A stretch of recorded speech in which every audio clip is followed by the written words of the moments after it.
आत्मशोधन करना है, उसे ब्रह्मचर्य रहना ही है। इसीलिए इसको शुरू किया।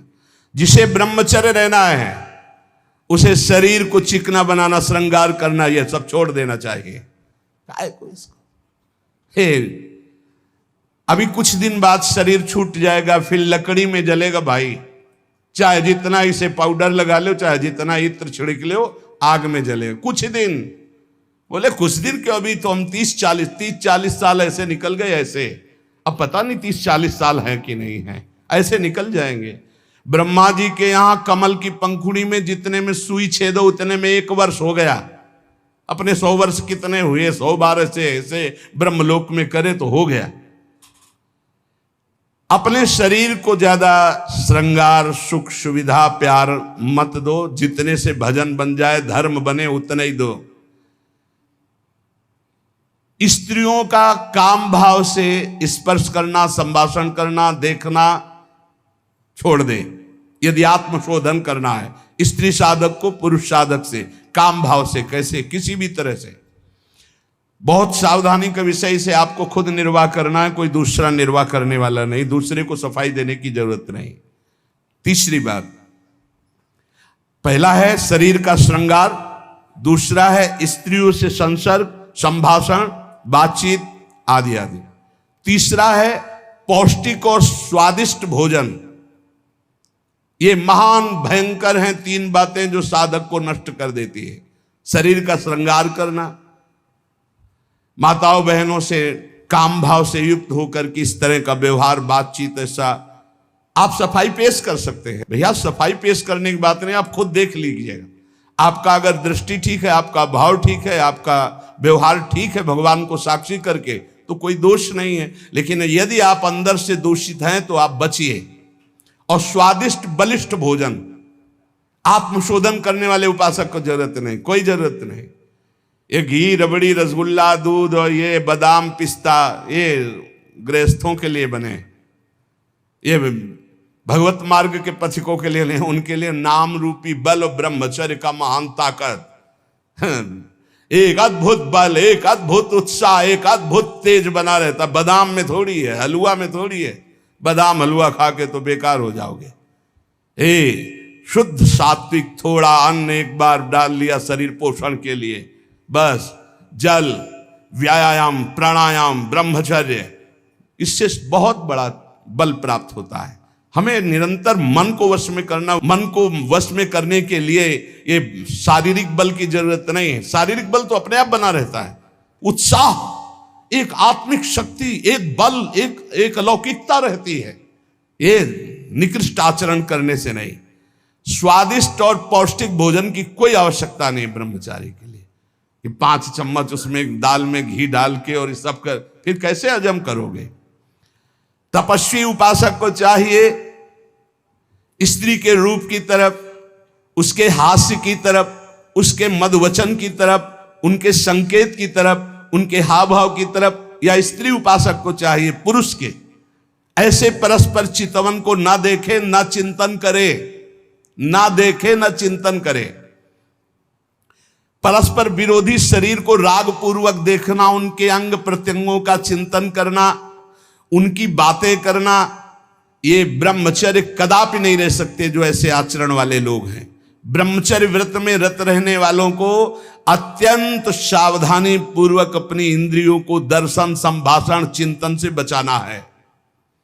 जो भिक्षुक ब्रह्मचर्य का आनंद प्राप्त करना चाहता है उसको अच्छे अच्छे पदार्थों के स्वाद पाने वाली जिह्वा पर काबू करना होगा। हाँ, ये जवानी जो है ये व्यतीत होनी चाहिए तपस्या में, जलने में व्यतीत होनी चाहिए। तो बुढ़ापा में वर्षा हो जाएगी। गर्मी की बात वर्षा आती है ना, जलोगे तपोगे तो वर्षा हो जाएगी। अगर पहले ही भीजे भोगों में पड़े रहोगे तो बुढ़ापा में सड़ोगे। फिर ध्यान रखना, पक्की बात समझ लो। सड़ना जानते हो किसे कहते हैं? अगर ध्यान हो आपको हितधाम में, एक 70-75 वर्ष के वयोवृद्ध वेशधारी जो बोल रहे थे, तुम हम दोबारा पुनरावृत्ति नहीं करेंगे बोलने की, वो बोल रहे थे, आप लोगों को ध्यान होगा कि महाराज बचा लीजिए, 75 साल का हूं, ऐसे से ऐसा ऐसा ऐसा। इसलिए ब्रह्मचर्यरत भिक्षुक को चाहिए किसी भी विपरीत शरीर से परिचय न ले, एकांत मिलन की बात ना हो, किसी भी तरह से अपने मन की कमजोरी सामने वाला ना जान पावे। ब्रह्मचर्य भिक्षु को चाहिए कि वासनावर्धक, पुष्टिकारक भोजन, पेय, वार्ता, दृश्य इनका परित्याग कर दे। जैसे बहुत ज्यादा ईंधन हो तो अग्नि उतने ही ज्यादा बढ़ेगी, ऐसे जितना पौष्टिक आहार करोगे उतने काबाग्नि बढ़ेगी। शरीर का श्रृंगार, शरीर की शोभा, शरीर को सुख आराम देने की भावना वाला कभी ब्रह्मचारी नहीं हो सकता। बहुत सावधान। जब भगवत मार्ग में चले तो अंगूठी की जरूरत क्या है? जब भगवत मार्ग में चले हैं तो किसी भी तरह के आभूषण की जरूरत क्या है? भगवत मार्ग में चले तो कंघा की जरूरत क्या है? भगवत मार्ग में चले हैं तो चिकनाहट लगाने की जरूरत क्या है? सजाने की जरूरत क्या है? वैसे ही तेजों में सजे रहोगे।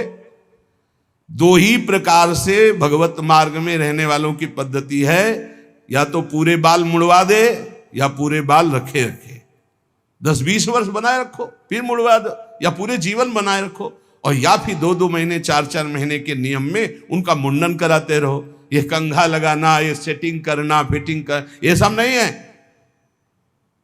बांध लगोटा बचा के इंद्री कभी न देखा पर नारी, और भिक्षा के टुकड़े खा करके चढ़ी परमार्थ की तैयारी।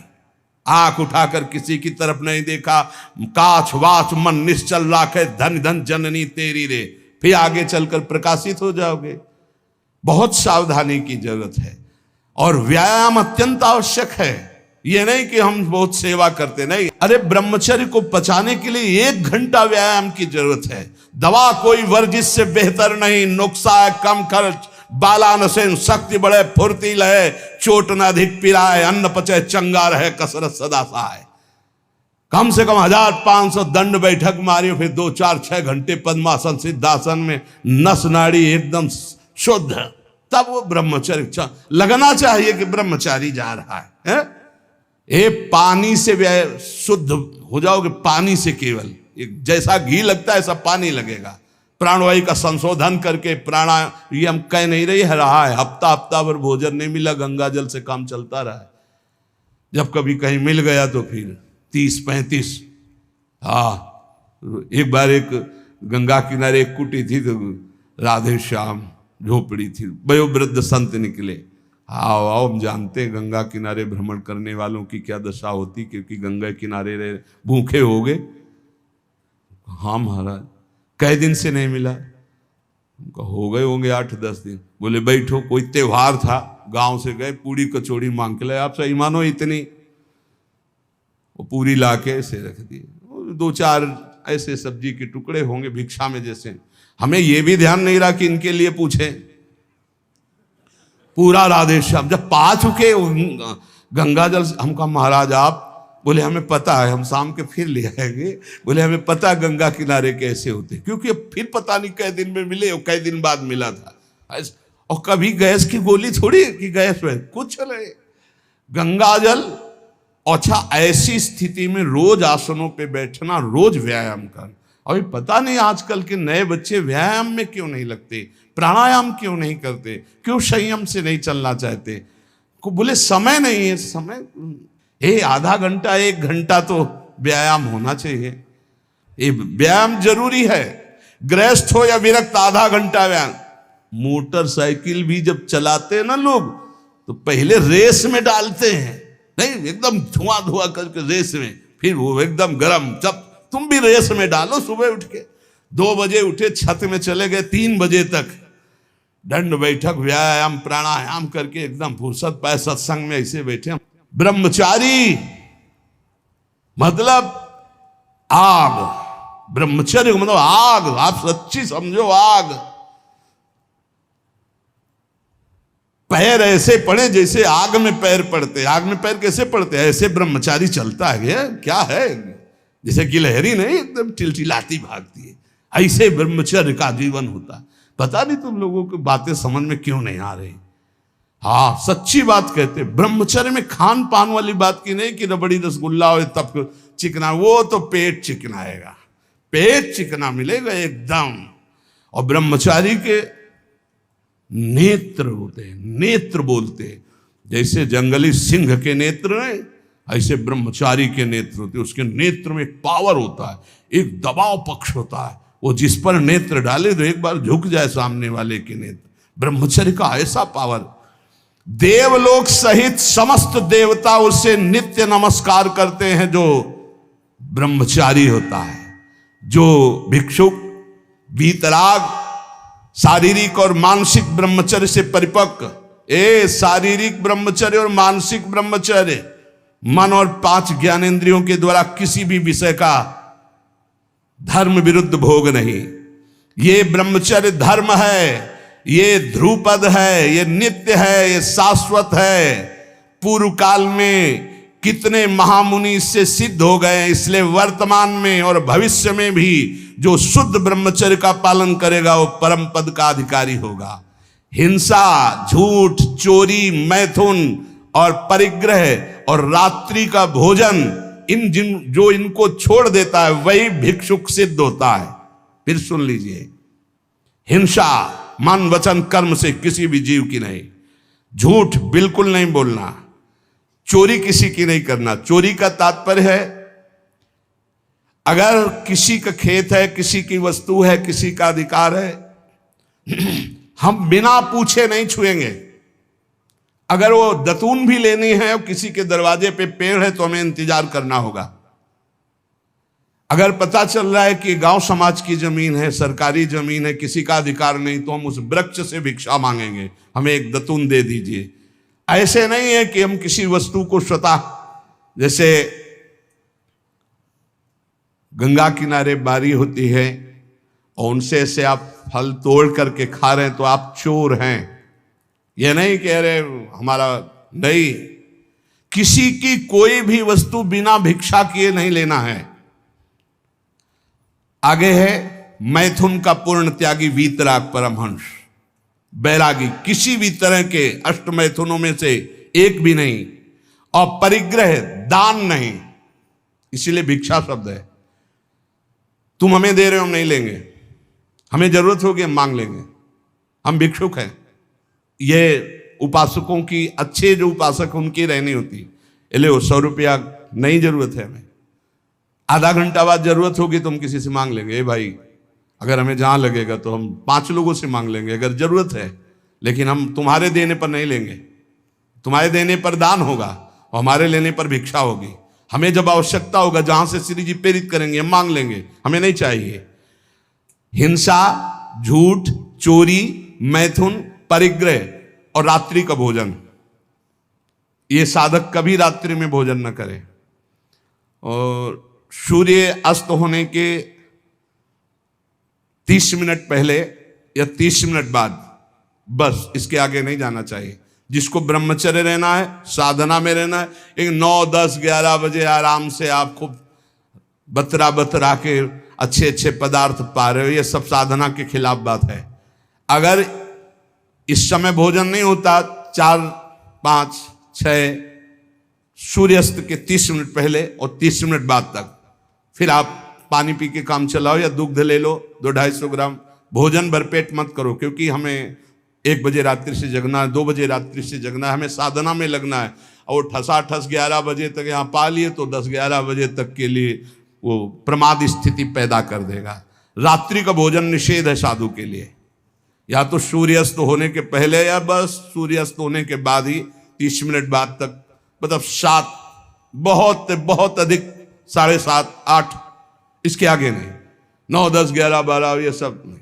गृहस्थों की बात अलग। वीतराग परमहंसों का हमने स्वभाव देखा है, सूर्यास्त होते होते जो कुछ, बस फिर इसके बाद शांत। ये रात्रि को भोजन तो एकदम निषेध है, 8 के बाद तो पाना ही नहीं चाहिए। ये नियम बना लो, क्योंकि अपनी दिनचर्या में या तो ऐसा कुछ विधान करो, हमें लगता हो जाता होगा है सर, हाँ ये मतलब ये सावधानी की जरूरत, इसमें मना किया गया है। और ये वैसे भी अपनी दिनचर्या में नहीं बन पाएगा। रात्रि के 12:30-1 बजे जगना है और आपने 9, 10, 11 बजे दबा के पा लिया तो कैसे जग पाओगे, फिर नहीं चल पाओगे। ये 5 कारण होने पर, उपदेश मिलने पर भी वो अपने जीवन में नहीं उतार पाता है। अभिमानी होने से, क्रोधी होने से, प्रमादी होने से, असाध्य रोगी होने से या भोगी होने से। ये 5 दोष होने के कारण गुरुजनों के उपदेश अपने जीवन में नहीं उतार सकता। अभिमानी होने से, क्रोधी होने से, प्रमादी होने से, असाध्य रोगी होने से या भोगी होने से। जो ब्रह्मचर्य नहीं रह पा रहा है, जो भोगी है, वो गुरु के उपदेश नहीं धारण कर सकता। जो असाध्य रोगी है वो बेचारा असमर्थ है, और जो प्रमादी है वो नहीं, और जो क्रोधी है वो नहीं, और जो अभिमानी है वो नहीं। जो गुरु की आज्ञा का पालन करता है, उनके इशारों को समझता है, उनकी आज्ञा में अपने प्राण समर्पित किए हैं, उसके अंदर संपूर्ण भागवतिक सद्गुण प्रकाशित हो जाते हैं। इसलिए उद्धत ना हो, नम्र रहो, चपल ना हो, शांति स्थिर रहो, मायावी मत बनो, सरल रहो, कोई नौटंकी नाटक नहीं, कौतूहली मत बनो, गंभीर रहो, किसी का तिरस्कार मत करो, सबको सम्मान दो, किसी से क्रोध वार्ता मत करो, क्षमा करो, अपने मित्रता का व्यवहार सुरक्षित रखो, शास्त्र का अध्ययन करो, पर शास्त्र के ज्ञान का घमंड मत करो।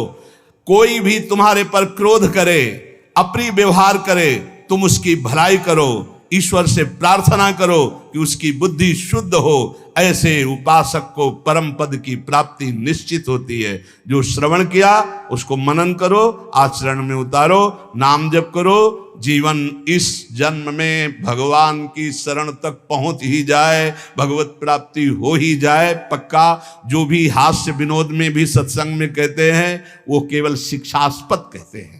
किसी का नीचा दिखाना या किसी का उपहास करना हमारा लक्ष्य नहीं, लेकिन आप उपहासपद आचरण ना करें। आप ऐसा कोई पहनावा, ऐसा कोई खान पान, ऐसा कोई नाटक ना करें जो हमारे सनातन धर्म के विरुद्ध है, जो हमारे शास्त्र के विरुद्ध है। उससे आपका पतन हो जाएगा, पक्का समझो।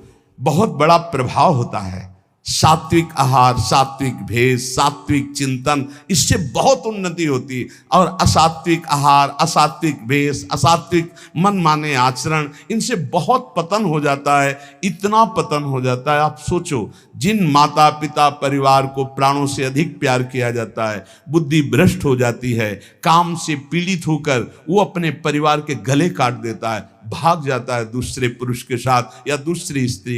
ये क्या बुद्धि भ्रष्ट हो गई। जिनकी पूजा करनी चाहिए उनकी हत्या कर देते हैं, जिनको हमें शीश पर आज्ञा उनके शीश उतार लेते हैं। ये बुद्धि भ्रष्ट हो जाती है। आप देख लो, समाज में देख लो क्या हो रहा है। इसीलिए हम अगर विनोद में भी कोई बात कहते हैं तो तुम्हारे मंगल के लिए कहते हैं।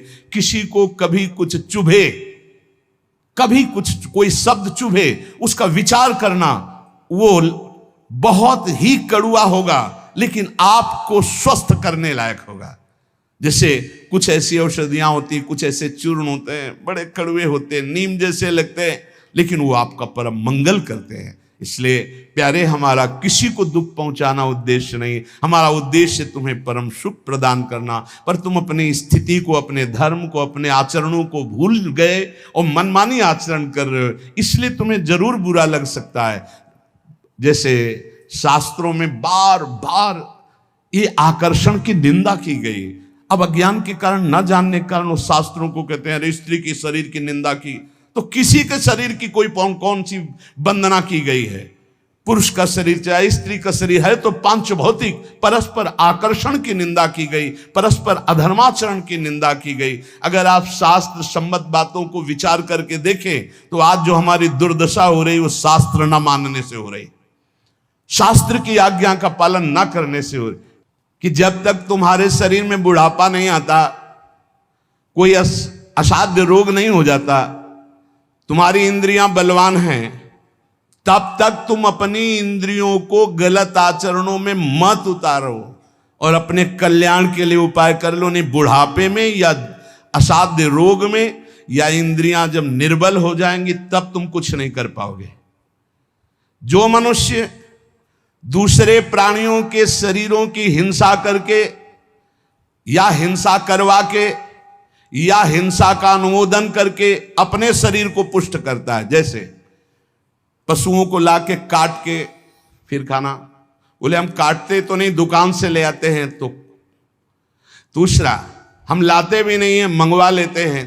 तीनों को बराबर नरक मिलेगा। कर्ता प्रेरक अनुमोदन, प्राणियों की हिंसा करना, हिंसा करवाना, हिंसा का अनुमोदन करना, ये स्वभाव भगवत मार्ग से बिल्कुल विपरीत ले जाएगा। संतों की बातें, भगवत भक्तों की बातें, शास्त्र की बातें जहर जैसी लगेंगी ऐसे लोगों को, और अगर सुन लिया श्रद्धा से तो सुधार भी हो सकता है। किसी भी तरह से किसी भी जीव को मार करके खाना जो हमारे शास्त्र के विरुद्ध है, वो तुम्हारे लिए हिंसा बहुत बड़ा पाप होगा। जीव तो सब में है, जीव बिना जीवे नहीं। मूरी में भी जीव है, गाजर में भी जीव है, आलू में भी जीव है, अरहर के पेड़ में भी जीव है, उर्द के भी पेड़ में, गेहूं के भी पेड़ में, लेकिन वो हमारे खाने के लिए शास्त्र सम्मत है। लेकिन ये दूसरे अन्य जीवों के मारकर खाने की बात मानव शरीर के लिए नहीं, राक्षसी भाव के लिए, जो राक्षस है उनके लिए है। संसार में जितने भी जीव हैं, मन से, वचन से, शरीर से जब किसी को दंड नहीं दिया जाता तो अपने सारे पाप नष्ट होने लगते हैं और उसे कोई भी दुख भोगना नहीं पड़ेगा। उसके दुख देने वाले पाप कर्म क्षय हो जाते हैं। सभी जीव को चाहिए कि ये बात समझ लें, सब यहां जीना चाहते हैं, सब अपने शरीर को सुखी रखना चाहते हैं। अगर किसी भी प्राणी को तुम मारते हो या उबालते हो या खाते हो तो तुम्हारा नाश निश्चित है, तुम्हारी दुर्गति निश्चित है। अपने स्वार्थ के लिए, काम से, क्रोध से, भय से यदि किसी को पीड़ा पहुंचाते हो, काम से, चार लोग मिलकर किसी के साथ ऐसा अभद्र व्यवहार करना या मार देना या ऐसा कर देना, तुम ये सत्य समझ लीजिए कि तुम्हारी दुर्गति पक्की है। ये महापुरुषों के वचन है। जो श्रेष्ठ, परोपकारी, निश्चय पूर्वक दूसरों के दुख को दूर करने की बात करने वाले हैं, वही मानव जीवन धारण करने का लाभ लेते हैं। क्रोध से, लोभ से, भय से या हास्य से भी पापकारी बात कभी मत करो। पाप वाली बात हंसी मजाक में भी मत बोलो। जो साधक आत्मज्ञान प्राप्त करना चाहता है उसे चाहिए सत्य बोले, परमित बोले, थोड़ा बोले, और संशय रहित बोले, परिपूर्ण स्पष्ट बोले, अनुभूत बोले, और वाणी को चंचल ना होने दे, मर्यादा से बोले। ऐसा बोलने वाला साधु परमार्थ की उन्नति को प्राप्त होता है। सत्य बोले, थोड़ा बोले, संशय रहित बोले, परिपूर्ण स्पष्ट शास्त्र सम्मत बोले, जो बोले अनुभव से बोले, वाचालता रहित होकर बोले, वो परमार्थ का पथिक होता है।